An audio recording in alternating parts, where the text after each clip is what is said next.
What's up? Day 86 of 100. I'm thinking we might switch up the vibe a little bit for the rest of the days in the series. So, this is episode 1, the pilot episode titled Unstable. Scene 1. These corresponds to days 47, 55, and 56.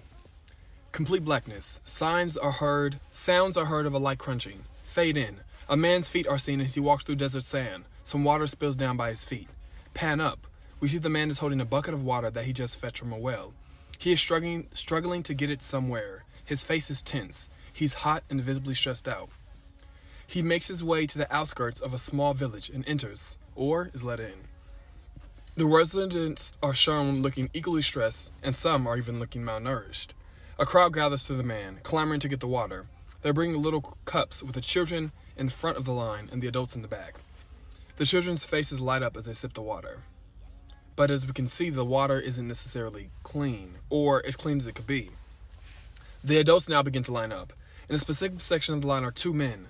One skips in front of the other man, who's shorter than him. The one who got skips begins to flare up, but the bigger man looks at him with a look of contempt, and the smaller man shrivels back into his shell. The kids continue to enjoy the water. A noise can be heard in the distance, and the expressions of the adults change. The sound becomes more distinct as we realize that it's the sound of vehicles closing in.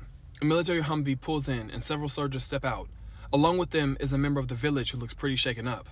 They throw him into the crowd, and he mingles in. The soldiers split up and start walking out into the village. One group of soldiers walks up to a house and stops dead in their tracks from a horrid scent. God, one of them says. They walk in with face masks into a room full of sickly people. The people are alive but look lifeless. There is no vigor in their eyes. The soldiers look at the forearms of all the people in the room. One pulls out a pin with a black light on the end. It runs up and down the numbers on the forearms. The rest take blood samples. Outside, a soldier takes a cup of water from a child, pours some of it into a container, seals the lid, gives the cup back to the child. He then writes some numbers on the lid. The other soldiers leave the building with the blood samples. They all get into the car and drive away.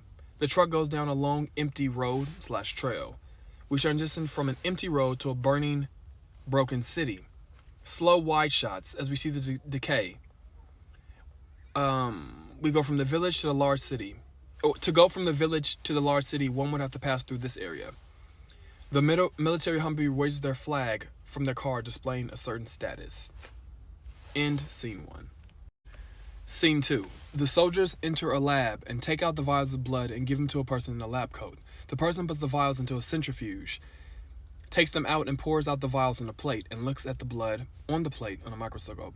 He picks up a picture of human cells and sees that the cells under the microscope look different from the cells under the cells on the picture look different from the cells underneath the microscope. Seeing that the blood from the people in the village is changed from normal human to something else.